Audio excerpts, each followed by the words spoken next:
Hickman takes third Macau Grand Prix win. Lincolnshire rider Peter Hickman recorded his third Macau GP win on Saturday after the race was red flagged for a two-rider collision with 3 laps remaining. Riding the Aspire Ho by Batham's Racing Smith's BMW, Hickman had been dominant throughout qualifying and turned his overnight provisional pole into the real thing with a series of convincing laps that left him a second clear of teammate Michael Rutter.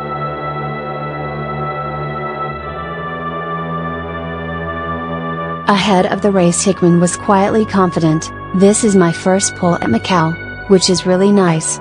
The bike's been working really well right from the first practice yesterday, although practice was hard work. I'm quite happy with the setting. I'm riding the same bike I rode last year and it's making life a bit easier."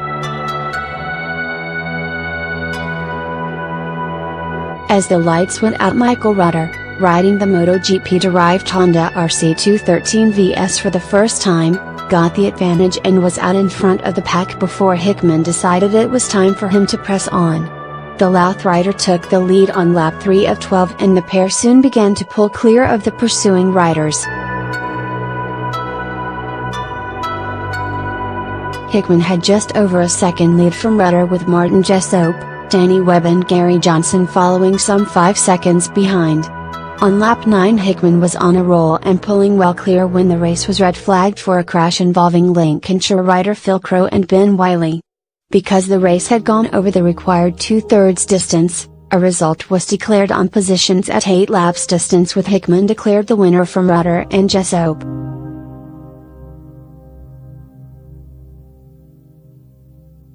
At the finish, Peter Hickman said, "Michael got a much better start than me, which is usual as he is always good off the line.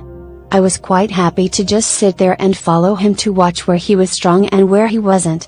I could hear the Ducati behind me, so realized Martin was fairly close, so, after the 3rd lap, I decided it was time to go and got my head down, passed Michael and began to pull a bit of a gap.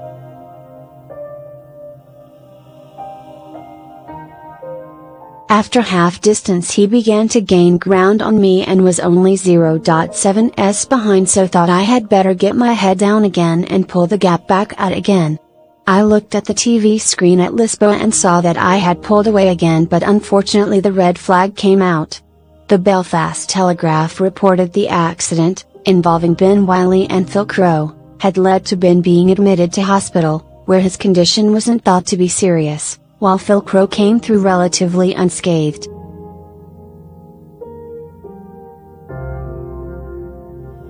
The victory in Macau crowns a phenomenal year for Hickman that saw him take wins in every major international road race and set a new absolute lap record at the TT to become the fastest road racer in the world.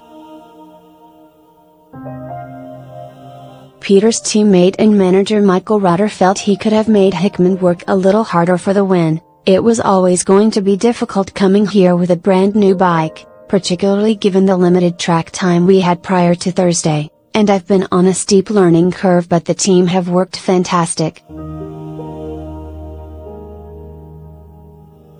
I was pleased to be on the front row, although I was a bit disappointed with my own performance as I lost a bit of concentration on my flying laps and felt that I could have been a lot closer to Peter. When he came by, he pulled a huge gap on me in just 1 lap, but I got my head down again to close in and I could see his rear tire had a bit of wear in it, which I hoped might play into my hands. He pulled away again, but I really enjoyed the race, and having come with the aim of getting 2 bikes on the podium, I'm delighted we've done exactly that, and I can't thank the team and all the sponsors enough.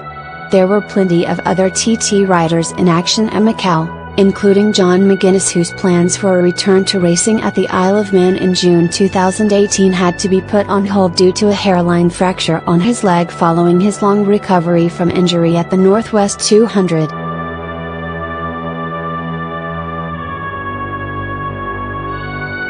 Briggs Equipment Kawasaki rider Gary Johnson took a strong 5th place finish, despite nursing a damaged vertebrae as a result of a spill at Brands Hatch in October. The back injury put me on the back foot a bit, so I was a bit rusty in first practice. As expected, Hickey was a bit ahead of everyone else, but with a bit more time on the bike, I think we could have closed the gap to Michael, although I'm happy with 5th.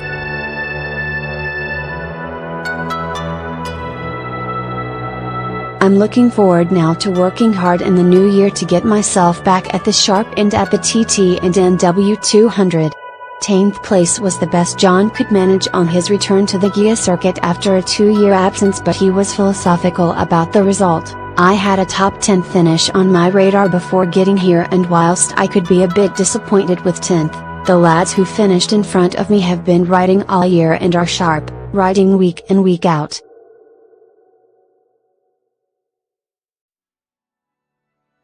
The Ducati was fantastic, the team were ace and there was no pressure from anyone, so it's nice to go into winter with a race under my belt and I can look ahead now to 2019. Unlike John, Paul Jordan was experiencing the course for the first time this year in the Armco Line Street circuit definitely left a big impression. For my first time at Macau, I have to be pleased with the result and there's no words to sum the circuit up other than it's insane.